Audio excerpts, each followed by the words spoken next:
Hello guys, Andrew here. Welcome back to Drew Tutorial. And in this video, I'm going to show you how to quickly preview your products in your Shopify store.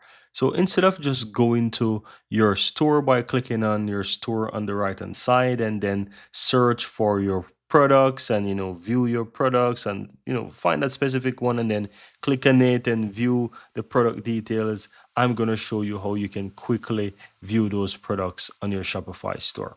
So all you have to do is just simply click on products on the left hand side and it's going to take you over to your products. And once you find a product that you want to preview, just simply look on the product, just simply look towards the right hand side and here you'll find an eye. You can click on that. It says preview on the store. You click on that and it's going to quickly open up the page for the product and you can view the product details right from there. So it makes it super easy for you to quickly preview products rather than going to your Shopify store and search for that product itself to see it.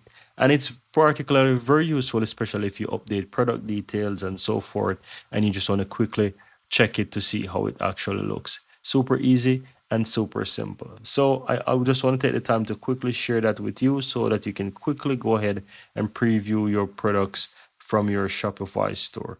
And that's how you can easily do it, guys. It's very easy and very simple. Hope you found this useful, and if you do, give this video a like. Let me know in the comments below if you have any question. Hit that subscribe button, and thank you guys for watching.